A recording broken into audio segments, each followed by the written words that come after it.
Abramos a Bíblia em Gênesis capítulo 3. Bem, Gênesis capítulo 2. Vamos ler o 16 e 17. Gênesis capítulo 2, versos 16 e 17. E eu leio a versão King James. Gênesis 2, 16 e 17. E ordenou o Senhor Deus ao homem, dizendo: De toda a árvore do jardim comerás livremente, mas da árvore do conhecimento do bem e do mal, dela não comereis, porque no dia em que dela comerdes, certamente morrerás. Introduzida na Bíblia foi o conceito de morte. Foi aí que ela foi primeiramente introduzida, como os livros vão em sua ordem cronológica. Porque no dia em que dela comerdes, certamente morrerás. Vamos para o capítulo 3, lemos o verso 17. Nosso assunto, levante-se.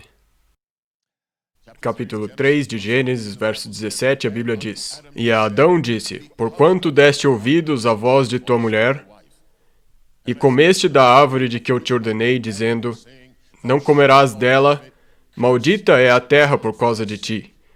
Com dor comerás dela todos os dias da tua vida. Espinhos e cardos também te produzirá, e comerás a erva do campo.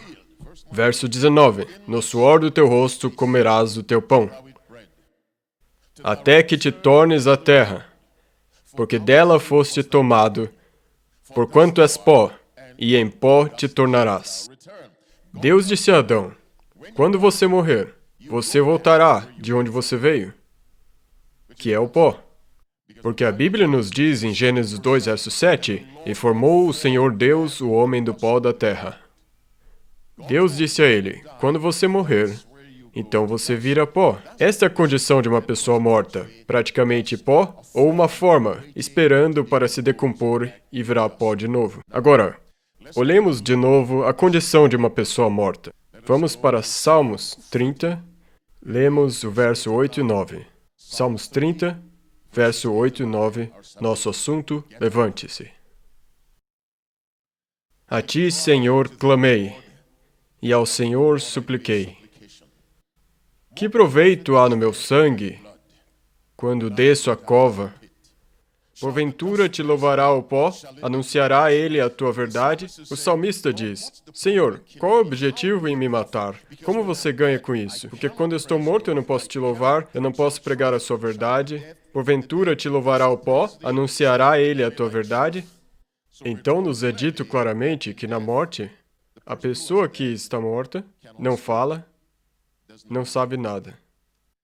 Vamos para Provérbios capítulo 9. Não Provérbios, desculpe. Eclesiastes 9. Nós lemos os 5 e os 6. Nosso assunto, levante-se. Olhamos o estado dos mortos, o estado físico dos mortos. Eclesiastes 9, verso 5. Porque os vivos sabem que hão de morrer, mas os mortos não sabem coisa alguma. Nem tampouco terão eles recompensa, mas a sua memória fica entregue ao esquecimento. Também o seu amor, o seu ódio e a sua inveja já pereceram, e já não têm parte alguma para sempre, em coisa alguma do que se faz debaixo do sol. Então, o que esses dois versos nos dizem é que a estrutura emocional de uma pessoa para de existir na morte. Seu amor, o seu ódio, toda a gama que se encontra entre essas duas palavras, amor e ódio, e inveja, então perecem. E o verso 6 então diz: E já não tem parte alguma para sempre em qualquer coisa do que se faz debaixo do sol. Eles não sabem nada, estão mortos, somente pó. E eu falo com respeito porque houveram várias mortes na minha vida pessoal. Parentes e amigos. Esse é o estado de uma pessoa morta. A pessoa não sabe nada, não pode fazer nada. Vamos para Salmos 115, 17. Salmos 115, verso 17.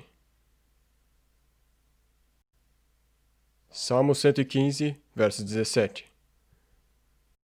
Os mortos não louvam ao Senhor, nem os que descem ao... Silêncio, sim. Isso é apenas uma repetição daquilo que nós lemos em Eclesiastes 9, 5 e 6, em Salmos 30, 8 e 9. Apenas uma repetição. Uma pessoa morta não sabe de nada, não tem vida, é inútil, morta, já era. Agora, essa morte física é o símbolo da morte espiritual. Vamos a 1 Timóteo, capítulo 5, nós lemos verso 7. Eu digo verso 6. 1 Timóteo 5, verso 6. Nosso assunto, levante-se. E você em breve vai descobrir por que esse é o nosso assunto. 1 Timóteo, capítulo 5, verso 6. Encontraram? A Bíblia diz, e aquela que faz o quê? Que somente busca prazeres, está morta, embora esteja viva. Agora, essa é a morte espiritual, que é um estado de morte tão real como a morte física. É uma morte espiritual. Ainda tem vida física, mas morte espiritual. A Bíblia diz que ele ou ela, que somente busca prazeres, está morto, embora ainda esteja fisicamente vivo. Então nós temos morte espiritual e morte física. E a morte física simboliza a morte espiritual. Olhemos um pouco mais a morte. Em 1 Reis, capítulo 17, não precisamos abrir, Elias ressuscitou o filho morto da viúva de Sarepta. Isso em 1 Reis 17. Em 2 Reis, eu acho que é capítulo 4, Eliseu ressuscitou o filho da mulher sunamita. Nós sabemos que Paulo ressuscitou Eutico. Sabemos que Pedro ressuscitou, eu acho que Lídia. Sabemos que Jesus ressuscitou o jovem que era o filho da viúva de Naim, em Lucas 7. Sabemos que Jesus, eu acho que já disse, ressuscitou Lázaro, em João 11. Em todos esses casos, uma outra pessoa teve que ressuscitar os mortos. Agora, se você excluir Jesus Cristo, que ressuscitou a si mesmo, todos os mortos apenas podem ser ressuscitados por outra pessoa. Uma pessoa morta não pode ressuscitar a ele ou a ela mesma. E eu quero estabelecer isso muito claramente enquanto mergulhamos no âmago da morte espiritual. À medida com que continuamos com o tema Levante-se, deixe-me orar de novo. Pai Celeste, por favor, guia minha mente e minha boca. Em nome de Jesus eu oro. Amém. A mulher de 1 Timóteo, capítulo 5, verso 6, ela, ou ele, que somente busca prazeres, está morto, embora ainda esteja vivo. Agora, Elias ressuscitou alguém. Eliseu ressuscitou alguém. Paulo ressuscitou alguém. Pedro ressuscitou alguém da morte física. Pelo poder de Deus, é claro.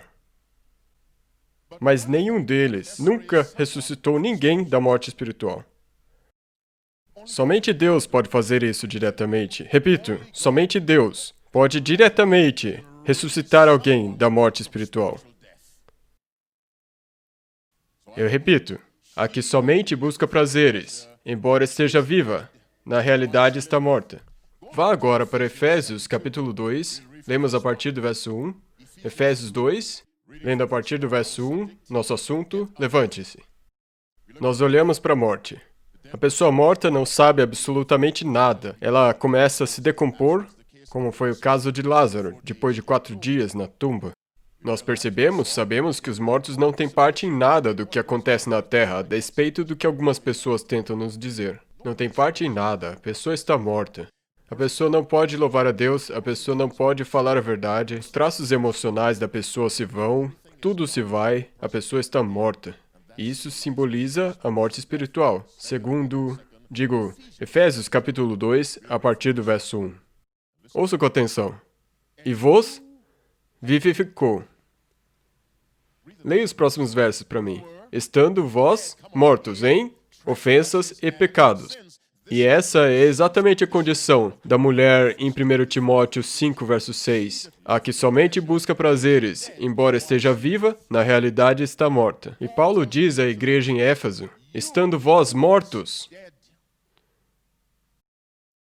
Literalmente mortos espiritualmente, se é que essa expressão existe. Assim como uma pessoa que está fisicamente morta não pode fazer nada por si mesma, uma pessoa que está morta espiritualmente não pode se ressuscitar.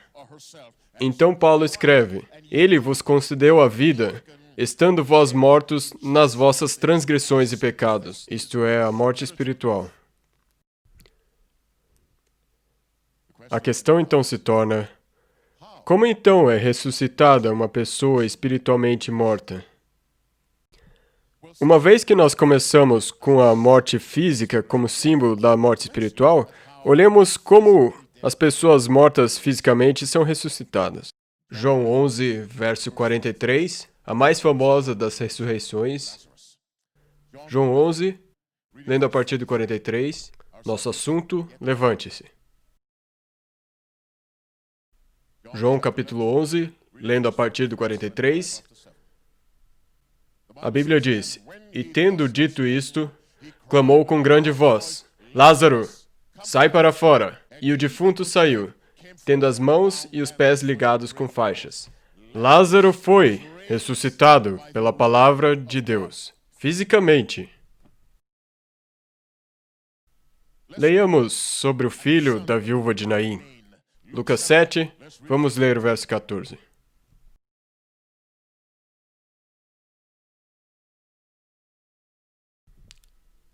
Lucas 7, verso 14. Jesus se aproxima perto da cidade de Naim, onde tem uma procissão fúnebre. Havia um rapaz morto e a sua mãe, uma viúva. E o rapaz, que era provavelmente sua única fonte de apoio, está morto. A Bíblia diz em verso 14, e chegando-se, tocou o esquife. E os que o levavam pararam. E ele disse o quê? Jovem, a ti te digo, levanta-te. Jovem, a ti te digo, levanta. E essa palavra deu vida a esse jovem. Vá para Marcos, capítulo 5. Leiamos verso 41.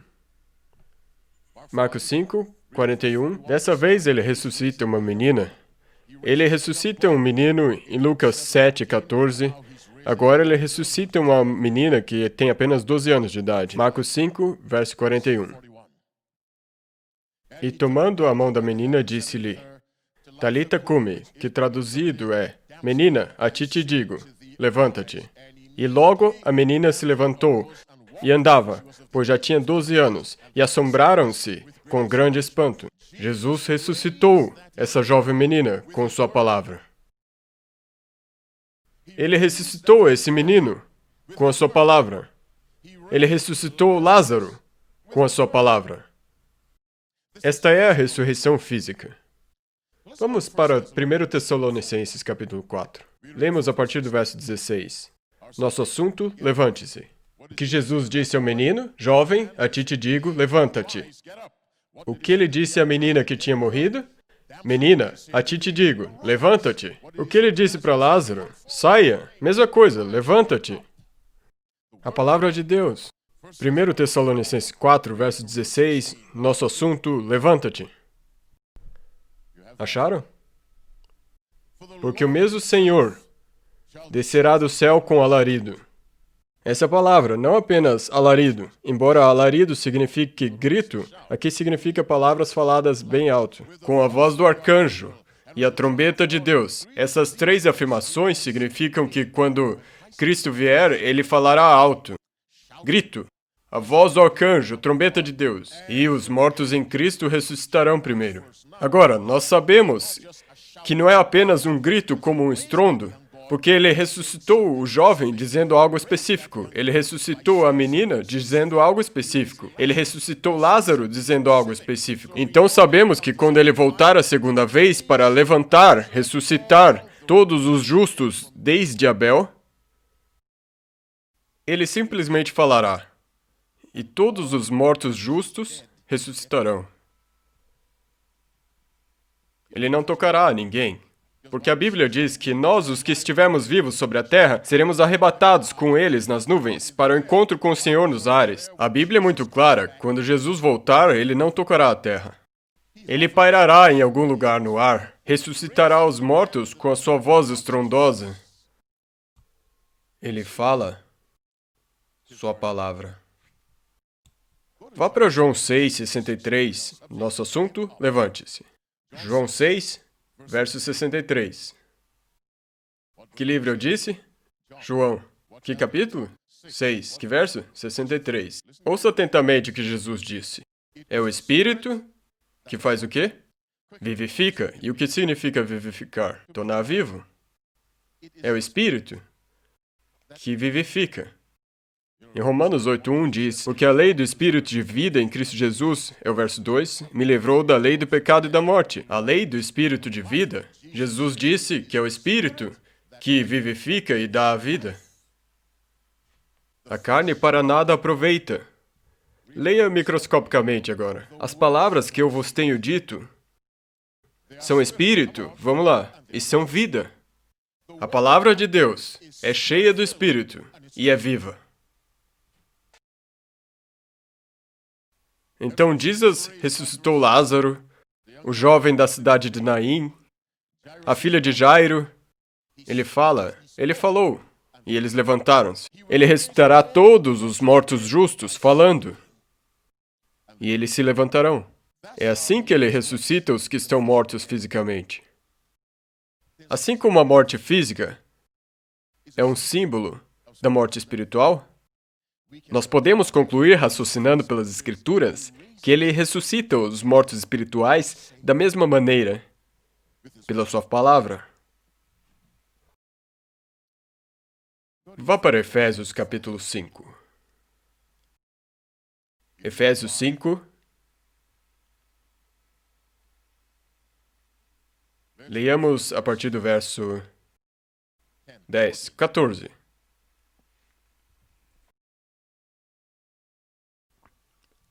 Efésios 5:14.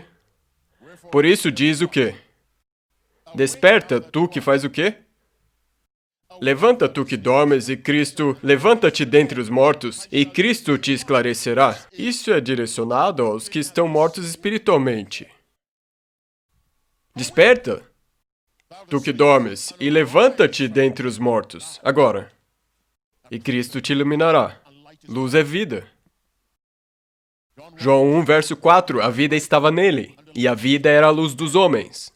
João 8:12, eu sou a luz do mundo, e quem me segue não andará em trevas, mas terá a luz da vida. A vida é luz. Desperta-te, ó tu que dormes, levanta-te de entre os mortos, e Cristo te iluminará. Agora, isso é dirigido aos que estão mortos espiritualmente. Ele ressuscita os mortos espiritualmente do mesmo jeito que ressuscita os mortos fisicamente. Dizendo em outras palavras, Jesus Cristo ressuscita alguém para fora da tumba do vício com a sua palavra. Da mesma maneira que ele ressuscita alguém que estava numa tumba, como no caso de Lázaro, ou deitado no caixão, como no caso do jovem da cidade de Naim, ele usa a sua palavra. No Desejado de Todas as Nações, página 220, parágrafo 3, Desejado de Todas as Nações, página 220, parágrafo 3, Ellen White escreve o seguinte: como a palavra de Deus, que ordenou ao primeiro homem viver, dá-nos ainda vida. Em outras palavras, a vida foi materializada em Adão. Como a palavra de Deus, que ordenou ao primeiro homem viver, ainda nos dá vida. Como as palavras, jovem, a ti te digo, levanta-te, ainda concedem vida àquele que crê. Em outras palavras, o que a autora diz é que o mesmo jeito que, jovem, a ti te digo, levanta-te, concedeu vida a um jovem fisicamente morto, as mesmas palavras, aceitas em um nível espiritual, mudarão a vida de um jovem que parece morto no vício da pornografia e masturbação, ou qualquer outra coisa. A palavra de Deus pode ressuscitá-lo dessa condição de morte. Mas ele tem que aceitá-la. Mas a todos quanto o receberam, deu-lhes o poder de serem feitos filhos de Deus, a saber, aos que creem no seu nome. E crer em Deus significa entregar o corpo, a alma, a mente, o espírito, coração, entendimento, o poder e a força mental àquilo que a palavra de Deus diz.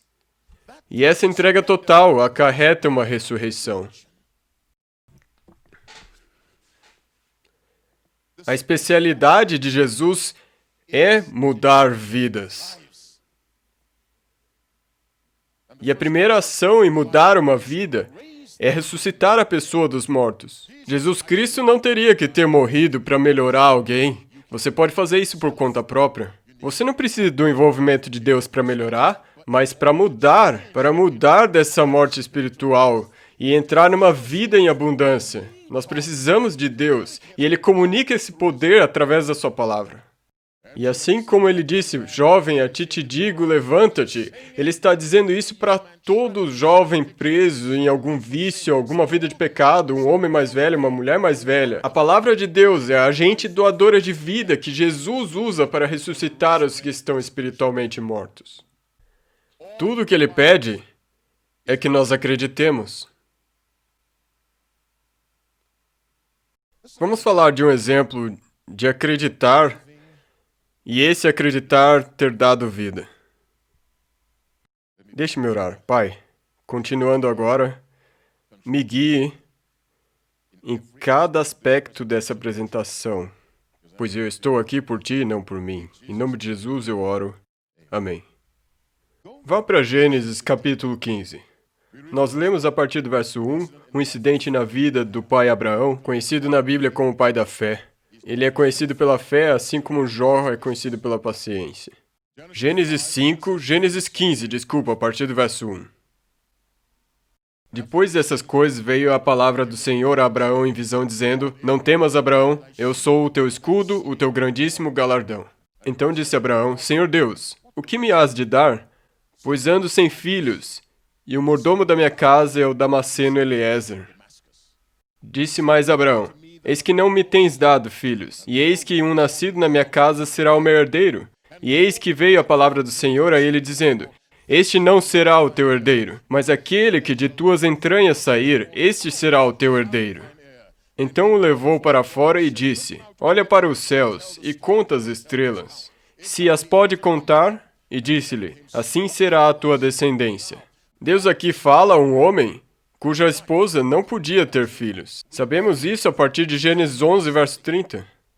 Sarai era estéril, ela não tinha filhos. A propósito, muito interessante, Deus é frequentemente chamado de Deus de Abraão, Isaque e Jacó. Leia o Antigo Testamento, ele é o Deus de Abraão, Isaque e Jacó. E esses são os nossos 3 patriarcas espirituais.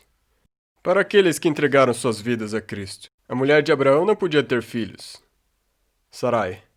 Deus abriu o ventre dela. A mulher de Isaque não podia ter filhos. Rebeca. Deus abriu o ventre dela também. A mulher de Jacó, Raquel, não podia ter filhos. Deus abriu o ventre dela. Você entende agora que viemos de uma herança de fé? Porque todos esses 3 homens tinham que ter fé em Deus, que receberiam filhos de mulheres que não podiam ter filhos.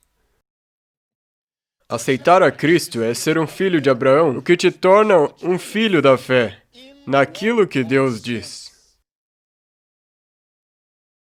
Cada uma dessas 3 esposas, não podia ter filhos, até que Deus abriu o ventre delas em resposta à oração de seus maridos. Então Deus disse a Abraão: Este não será o teu herdeiro, se referindo ao santo Eliezer, mas aquele que de tuas entranhas sair, se referindo ao ventre de Sara, será o teu herdeiro. Agora vá para Romanos 4, a partir do verso 19. Nosso assunto: levante-se.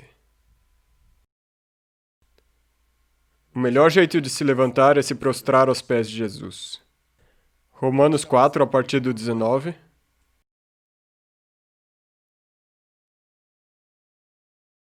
E não se enfraquecendo na fé, não atentou para seu próprio corpo já amortecido, pois era já de quase 100 anos, nem tampouco para o amortecimento do ventre de Sara. Pausemos um pouco, estamos olhando para a morte e para o poder de ressuscitar dessa morte. A Bíblia diz que Abraão tinha chegado no ponto de suas entranhas já estarem amortecidas. Você já entendeu o que isso quer dizer. E a sua esposa, seu ventre estava morto, nada era produzido a partir dele. E a Bíblia diz: E não enfraquecendo na fé, a despeito de suas entranhas já estarem amortecidas, e o ventre de Sara já estar amortecido.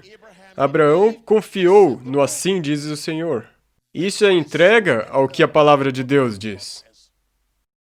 É assim que os mortos espiritualmente são ressuscitados. Submissão total à palavra de Deus. Ele olhou para as suas entranhas amortecidas, não é um problema. Olhou para o ventre amortecido de sua esposa, não é um problema. Porque o triunfo está no assim diz o Senhor. E não duvidou da promessa de Deus por incredulidade, mas foi fortificado na fé, dando glórias a Deus. Verso 21 de Romanos 4, e estando absolutamente convicto. Eu agradeço a Deus por essas palavras. Absolutamente convicto do que ele tinha prometido. Também era Vamos, complete o verso. Era poderoso para o fazer. Jovem, você me ouvindo aí agora em algum lugar no YouTube, no Facebook, você está aí sozinho? Ou uma moça aí sozinha? Ou um homem, uma mulher mais velha? Você foi apanhado por esse vício. A situação de Abraão era provavelmente pior do que a sua. Entranhas mortas, ventre morto, e dessas entranhas mortas e ventre morto saiu Isaac vivo. Amém? Por quê? Porque a palavra assim disse. E Abraão creu nela. Ele creu contra o impossível. Você aí me ouvindo. Você provavelmente já desistiu de um dia ser liberto dessa situação na qual você se encontra. Creia que aquilo que Deus prometeu, Ele tem capacidade para fazer. E o que foi prometido é que Ele tem capacidade de ressuscitar os mortos espiritualmente. Deus pode livrar-te e te ressuscitar dessa tumba e desse mausoléu de vícios, ou o que quer que seja que esteja amaldiçoando sua vida. Deus pode te ressuscitar disso e te livrar disso e te dar vida, mas você tem de crer nisso. Você tem que acreditar que Deus pode te livrar do cigarro. Você tem que acreditar nisso. E você acredita nisso sujeitando-se à sua palavra. Quando Deus disse a Abraão que ele teria um filho, você lê Gênesis 17, Abraão riu de Deus, Gênesis 17, 17. Se você lê Gênesis 18, a Sara riu. Então, tanto o homem como a mulher riram, porque eles ainda não haviam obtido a maturidade na fé. Afinal, nós crescemos. Mas chegou a esse ponto, nós olhamos para Abraão, agora vamos olhar para Sara e a força da fé dela. Vamos para Hebreus 11, a partir do verso 8, nosso assunto, levante-se. Hebreus 11, a partir do verso 8. Deixa eu ir um pouco mais devagar, quando eu me empolgo vou muito rápido. Isso não é bom. Espero que alguém tenha orado por mim e dito, Senhor, ponha suas palavras na boca dele, porque eu vou precisar. Que livro que eu disse? Hebreus, que capítulo? 11, verso 9. Pela fé, Abraão, quando foi chamado para sair para algum lugar que ele receberia como herança, obedeceu. E ele saiu sem saber por onde ia. Pela fé, habitou na terra da promessa, como em terra alheia, morando em cabanas com Isaque e Jacó, herdeiros com ele da mesma promessa. Pela fé, ele habitou na terra de Canaã, como se fosse em terra alheia. Deus havia prometido essa terra a ele. Mesmo mudando de um lugar para o outro, ele nunca perdeu a percepção que um dia essa terra será minha. Pela fé, ele habitou a terra da promessa. E a promessa é algo dito. Estão me acompanhando? A promessa é algo dito. Então ele habitou na terra da promessa. A terra da palavra de Deus, como em terra alheia. Morando em cabanas com Isaque e Jacó, herdeiros com ele da mesma promessa, porque esperava a cidade que tem fundamentos, da qual o artífice e construtor é Deus. Pela fé também. Pelo quê? Fé também. A mesma Sara recebeu a virtude de conceber, e deu à luz já fora de idade. Porque o quê? Porquanto teve por fiel aquele que lhe tinha prometido. Sara chegou a um ponto de ter fé invencível em Deus. Eu não posso ter filhos, eu já passei da idade da fertilidade, mas Deus disse que eu vou ter um filho, e eu me sujeito inteiramente a essa palavra. E ela teve um filho. Um ventre morto, entranhas mortas, do estado de morte daquilo que você considera uma situação sem saída. Deus pode te ressuscitar. Essa é a especialidade dele. Ele faz isso através da sua palavra. Então, hoje à noite, Deus está dizendo para você, jovem, você está prestes a fazer esse comportamento que te destruiu espiritualmente. Ele te diz, que nem diz para aquele jovem, levanta-te. Ele diz para você, jovem moça, que nem disse para aquela menina, levanta-te. Por isso diz, desperta, tu que dormes, e levanta-te dentre os mortos. Levanta-te, receba essa palavra no seu coração e veja a sua vida mudar. É a palavra da ressurreição. Acredite! Note o que Felipe diz ao eunuco etíope. Vá para Atos 7. Não Atos 7, desculpa, Atos 8. Você conhece a história do eunuco etíope que estava lendo a Bíblia na sua carruagem e ele não estava entendendo o que estava lendo, então Filipe explicou que ele estava lendo sobre Cristo porque ele estava lendo Isaías 53. Verso 36. Prosseguindo pela estrada, chegaram a um lugar onde havia água, e foi quando o eunuco observou: Eis aqui a água, que me impede de ser batizado? E Filipe disse: Se tu creres, como? Vamos lá, me digam. Se tu creres, como? De todo o teu coração. Então tu podes. Se tu crês com todo o teu coração, é isso que o Deus quer. Abraão chegou num estado em que ele acreditava com todo... Muitos anos atrás, eu trabalhei num lar para garotos problemáticos que não podiam viver em casa, então o governo enviava eles para essas casas. E eu trabalhava num certo turno e me cientificava de que eles se comportassem e tomassem os remédios e fossem para a escola e tudo mais. E um dia nós tivemos uma dinâmica de grupo para desenvolver a confiança. E a dinâmica foi o seguinte. Eu vou subir um pouquinho aqui, se não for estragar a filmagem. Os garotos e os membros da equipe formaram duas filas, mais ou menos 7 de um lado, 7 de outro, e eles seguraram as mãos assim. Desse jeito e seguraram embaixo. Enquanto eu, de pé numa cadeira, olhando para o outro lado. E o que eu tinha que fazer?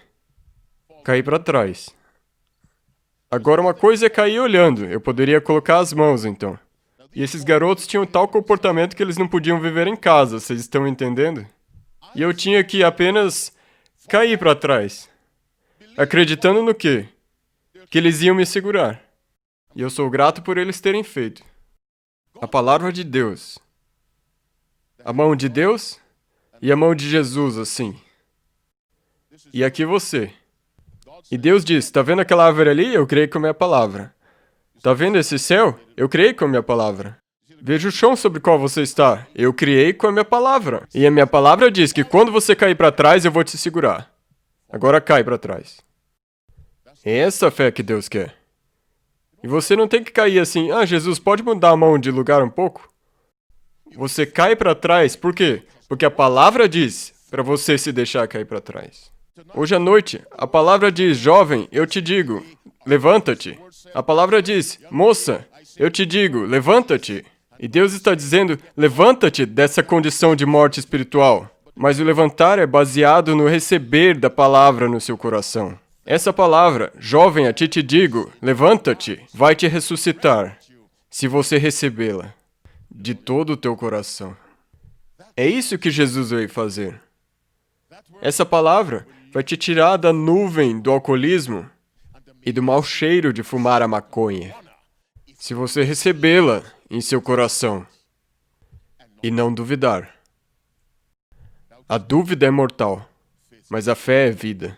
Então hoje à noite, Deus te diz, levanta-te. Veremos uma passagem final da Bíblia e depois eu vou orar. Vá para João capítulo 5, nosso assunto, levanta-te. João 5, a partir do verso 1. João capítulo 5, lendo a partir do verso 1. Depois disso, havia uma festa entre os judeus e Jesus subiu a Jerusalém. Ora, em Jerusalém há, próximo à Porta das Ovelhas, um tanque chamado em hebreu Betesda, o qual tem 5 alpendres. Nesses jazia grande multidão de enfermos, cegos, mancos e ressecados, e esperando o movimento da água. Porquanto um anjo descia em certo tempo ao tanque e agitava a água, e o primeiro que ali descia, depois do movimento da água, sarava de qualquer enfermidade que tivesse. E ali estava um homem, que havia 38 anos se achava enfermo. Há quanto tempo você está preso nessa condição, nesse comportamento, esse pecado? 38 anos, quando Jesus o viu deitado lá. E sabendo que ele estava nesse estado já há muito tempo nessa doença. E Jesus disse, queres ficar são? Você quer mudar a sua situação? Agora, esse aqui é a mesma pessoa que disse haja luz. E ele falando a você, você quer mudar a sua condição? O homem enfermo respondeu no verso 7 de João 5, Senhor, não tenho homem algum que quando a água é agitada me ponha no tanque, mas enquanto eu vou, desce outro antes de mim. cheio de desculpas. Jesus tinha acabado de dizer, queres ficar são? Você quer romper com esse vício? Jesus disse a ele, levanta-te, toma teu leito e anda.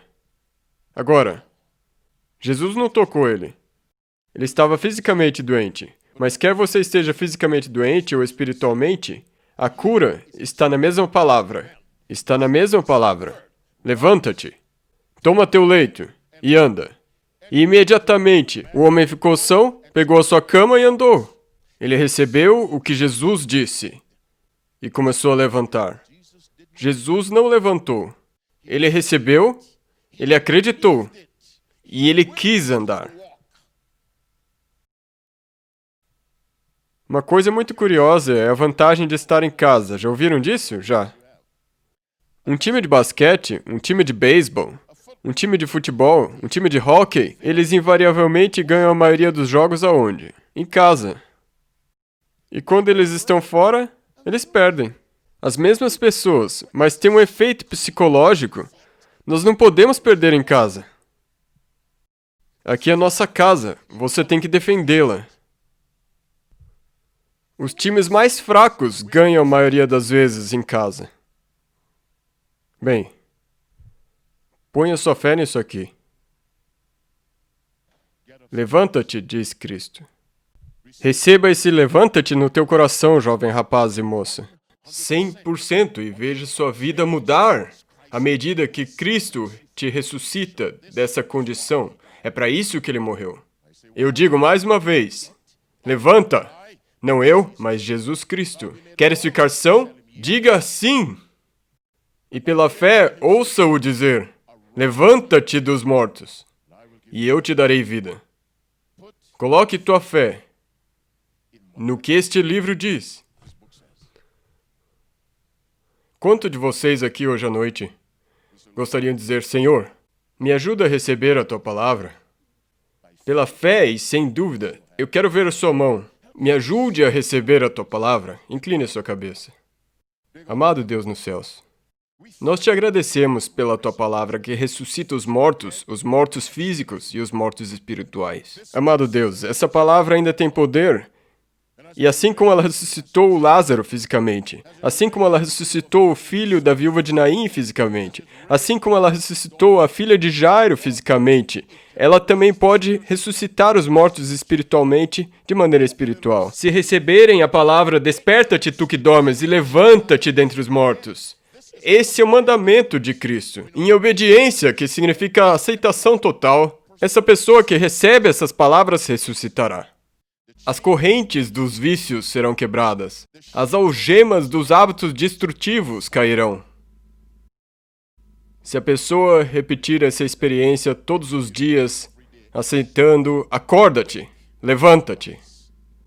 Então, Pai, que o poder doador de vida de Tua palavra, que é a sua própria vida, transforme a vida de uma pessoa que está ouvindo essa mensagem. E eu oro que essa pessoa levante em obediência à autoridade da sua palavra. Que essa pessoa tenha um testemunho de como Cristo a ressuscitou da morte e do pecado.